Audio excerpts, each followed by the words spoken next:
I'm Christina Monet, the Associate Dean of Innovation and Resource Management at San Jose State University's Dr. Martin Luther King Jr. Library.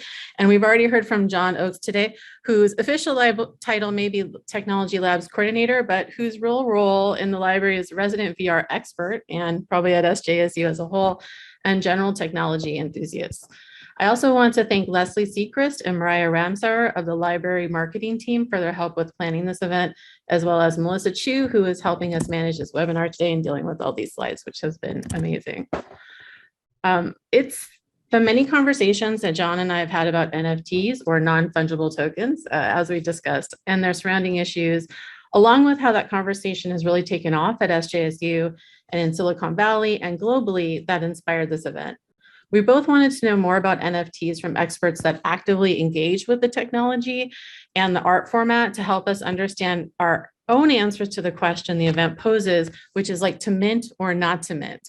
And we wanted our colleagues, friends, and communities to have that same information and conversation as they made their own decisions about the NFT space and if they wanted to get into it.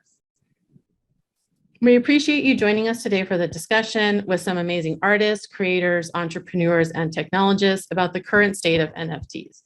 Our panelists come locally from SJSU and from across the country, and from diverse backgrounds, including digital media and arts, computer science, entrepreneurship, education, and industry. The day's structure is based on a PBS program you may be familiar with, Intelligence Squared. That program asks the audience to begin the day with a vote on a controversial topic like, we should use gene editing to make babies better, or true love is a myth. Then the audience hears experts in the field discuss their views around the topic, and then is asked to vote again to see if their minds have changed based on the discussion.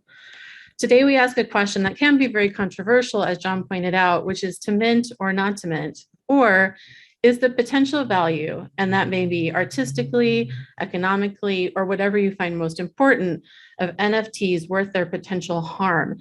And again, that might be environmental harm, social harm, or whatever you value the most. And we'll be taking that poll in just a few minutes. Melissa, if you can advance. Sorry, excuse me. First, I wanted to read the SJSU land acknowledgement. While we gather at San Jose State University, we are gathered on the ethno-historic tribal territory of the Tamian Ohlone, who were the direct ancestors of the lineages enrolled in the Muwekma Ohlone tribe and who were missionized into Mission Santa Clara, San Jose, and Dolores. The lands on which San Jose State University is established was and continues to be of significance to the Muwekma Ohlone tribe. We also recognize that the ancestors of the Muwekma Ohlone constructed and maintained the 3 Berea missions. Our campus extends to surrounding areas that held a tupentak, a traditional roundhouse, which were once located at the historic Lope Yanigos land grant, Rancho Pasolmi y Positas de la Animas, Little Wells of Souls, and also Marcelo, Pio, and Cristobal's land grant, Rancho Ulistac, which were places of celebration and religious ceremonies, as well as nearby ancestral heritage shell mounds that served as the tribe's traditional cemetery sites and territorial monuments. San Jose State University also desires to honor the military service of the Muwekma, who have honorably served overseas during World War I, II, Korea, Vietnam, Desert Storm, Iraq, and who are still serving in the United States Armed Forces today.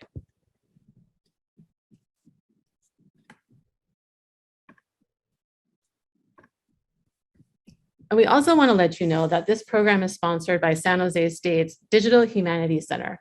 So this center is currently under physical development at King Library with the support of the National Endowment for the Humanities.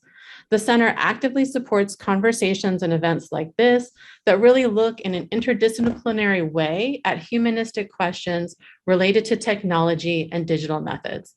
You can learn more about the center and how to support it at the link in the chat.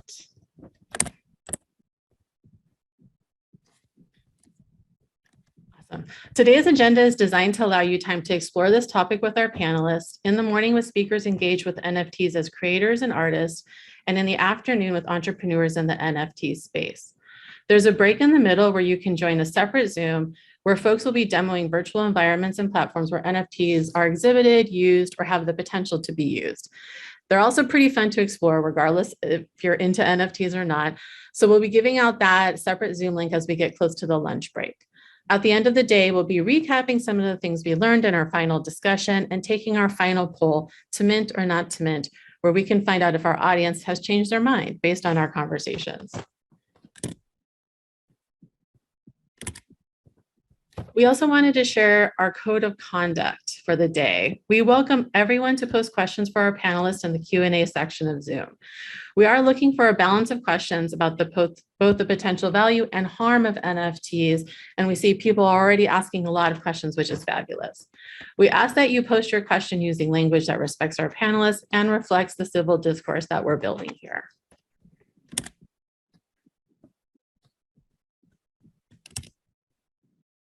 So our dean, Michael Meth, as stated in the program, is an NFT enthusiast and really wanted to be with us today. Unfortunately, he was not able to be here, but he did create a short video to introduce the event for us. So we're going to play it now. Welcome to the SJSU Library's first ever symposium on NFTs. My name is Michael Meth, and I'm the dean of the library. We have a great symposium with great speakers planned for you today. Maybe you're here because you already own non-fungible tokens, aka NFTs. Maybe it's because you read about them. Maybe you've heard the story of the artist Beeples, aka Mike Winkelmann, a graphic designer from South Carolina who sold an NFT for $69 million, similar to the one that's scrolling behind me right now. Maybe you've heard of CryptoPunks or Bored Apes.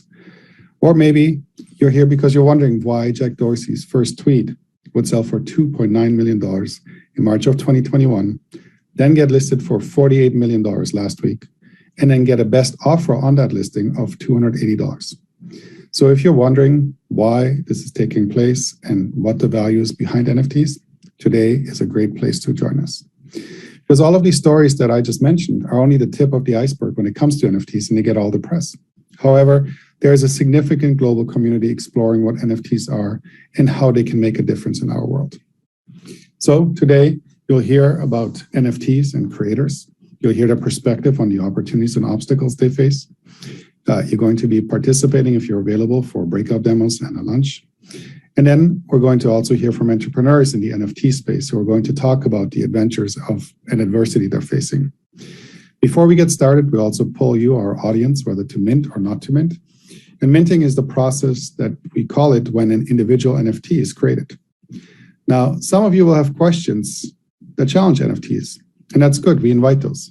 Every new technology raises questions that should be interrogated and problematized to explore how this technology operates and the impacts it will have from all sides. For what it's worth, these are still early days for NFTs. And in some ways, we're at that point that early car pioneers were in when they built and developed cars before there were even paved roads for them to drive on. Similarly, NFTs will look different in the future from what we see and know today and call NFTs. Blockchain, which is the underlying technology that facilitates NFTs, will also look different. After all, blockchain technology, which is the underlying technology that drives this innovation, is barely over 10 years old, or maybe only 10 years young. So as we discuss NFTs, we need to make sure to think about the issues around ownership, ethics, costs, participation, access, legal implications, and also the environmental impacts. So today, no matter your level of knowledge of NFTs, you will hopefully learn something new from our excellent panel of speakers. A big thank you also to Christina Monet and John Oakes, who organized this great conference. So without further ado, the only question that remains is to mint or not to mint. Enjoy the conference, and we'll see you later in the program.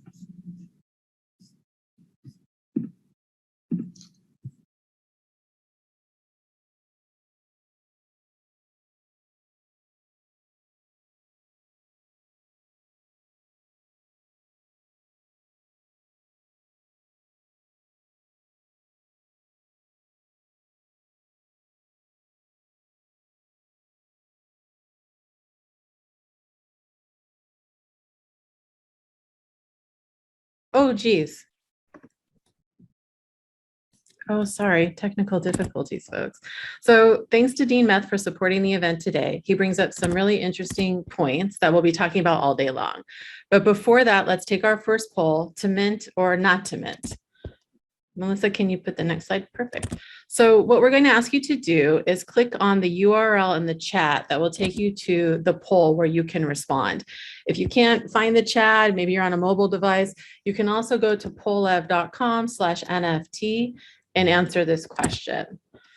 The question that you'll find is the value potentially derived from NFTs is A, greater than the cost of the potential harm, mint, or B, not enough to risk the potential harm, don't mint.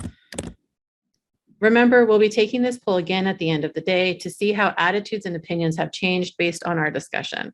We're going to give everyone a few minutes now to take that poll, and then we'll deactivate it so that we can compare it to the poll later.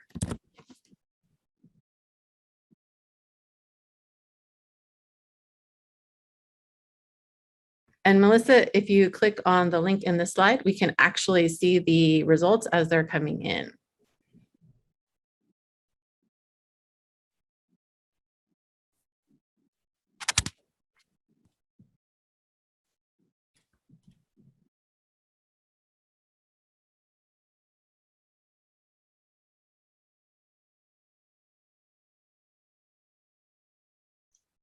This is exciting.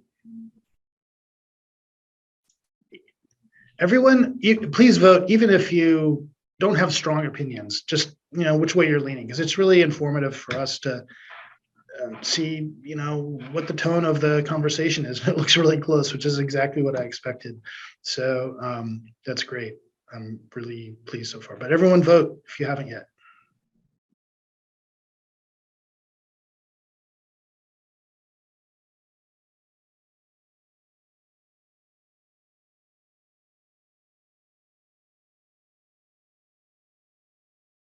Oh, somebody said the poll is full. Poll is full. I don't know what that means.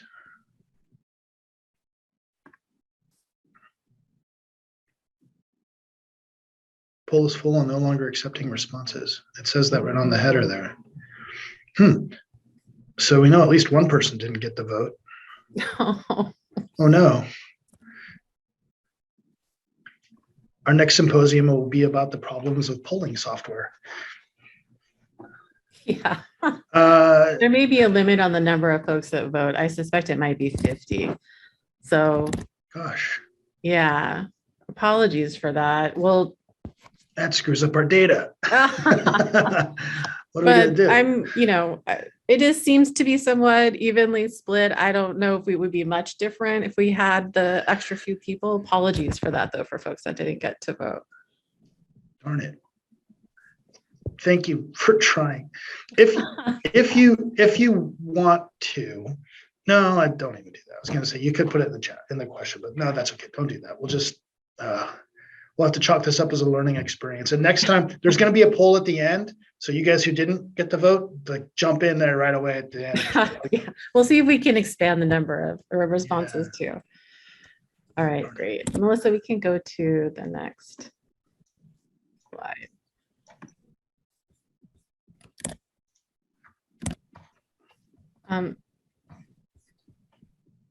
Right. Sorry about that again, but I do think most people got to vote, hopefully. So it's good to see at least where the kind of tenure that we're at right now.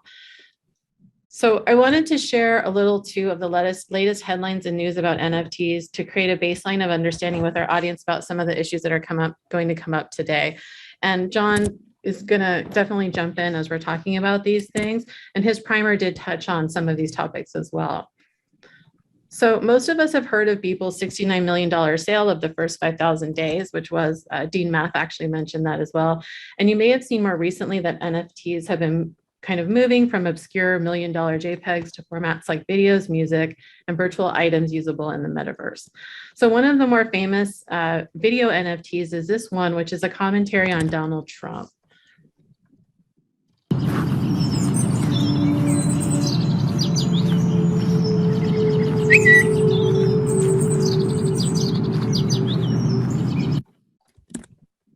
This video was also sold by Beeple and sold for over $6 million.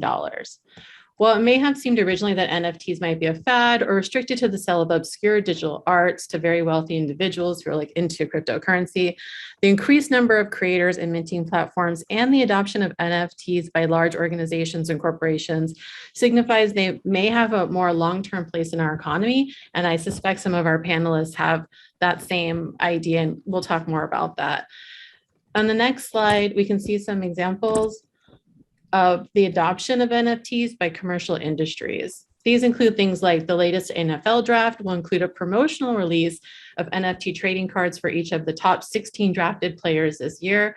And we had a question about that already. So it's interesting how that kind of branded NFT, those NFT objects will work over time. This Nike Dunk Genesis Crypto Kick Shoe NFT is selling for $8,000 each for use in the metaverse. And you can buy an NFT of your favorite extremely rare bottle of Glenlivet whiskey if you have some Ethereum to throw around. And actually the minimum bid on it is 8 Ethereum. And right now the conversion rate for Ethereum is about $1 to $2,800. However, the incredibly large price tags on some of the most well-known NFT sales, such as Beebles, as well as the adoption of NFTs by corporations for high dollar sales of non-tangible goods, like a Nike shoe for the metaverse, and some recently high-profile loss of value in NFTs, such as Dean Meth's mention of the Dorsey's tweet, have convinced some of us that NFTs are themselves potentially a kind of scam or speculative hoax. And activities such as rug pulls, in which people buy into promised NFT perks like access to an in-person event if you purchase an NFT that are never actually delivered to the NFT purchasers, show that there are certainly scammers out there. But there are also artists working in the digital space who see NFTs as a new market for their creations that did not exist before, and may actually be more open to them than traditional ones.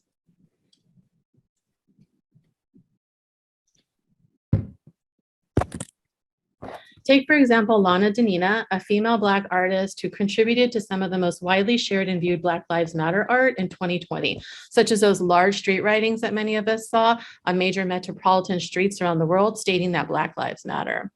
Last year, she made $300,000 selling NFTs of her digital art.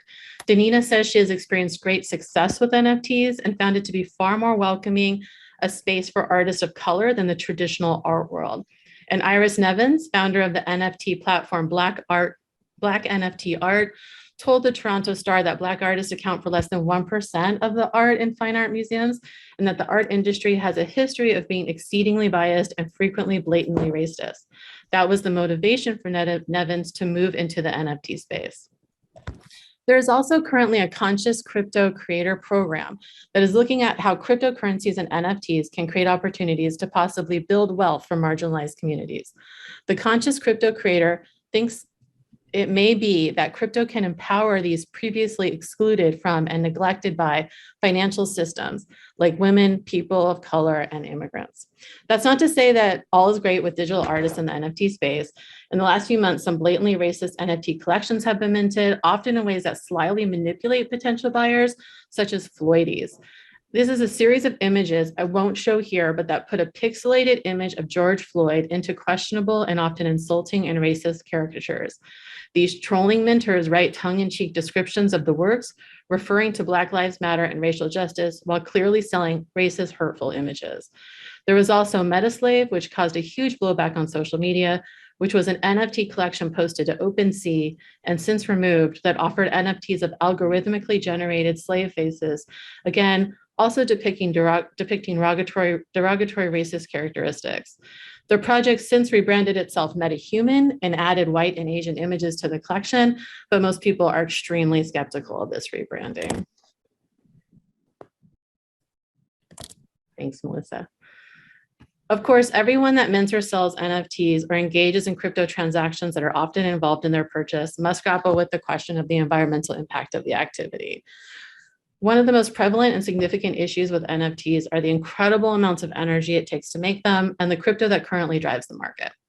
Computational artist and engineer Memo Acton has calculated from data from over 8,000 NFT transactions that the typical transaction on the Ethereum platform, such as minting an NFT, has the same energy consumption as operating a refrigerator for a month. And John talked a little bit about this same problem, and that some NFT transactions are more energy intensive. So actually one sale of 2 digital tokens by one artist, estimated use was 175 megawatt hours, which is actually the amount a US household generates in 21 years. So that's a startling consumption of power for a digital image to be created and owned, potentially for the benefit of only a single individual. A comparison of power used by Ethereum on a national scale can be seen here. However, their Ethereum competitors like Tezos are looking to be more green, lowering energy costs per transaction. And OpenSea, one of the largest NFT marketplaces, is opening up sales to credit cards in an attempt to mainstream NFT marketplace and make it easier for non-crypto users to participate, which should also lower the energy consumption. However, we know that power consumption affects the entire community and often is made and pollutes underrepresented, under-resourced, and historically marginalized communities. So it's certainly a consideration as we're understanding the ethical implications of NFTs. I look forward to hearing much more about all these issues today from the artists, creators, and entrepreneurs that are in the thick of these questions, venturing into these marketplaces and helping to bring diversity into the NFT space.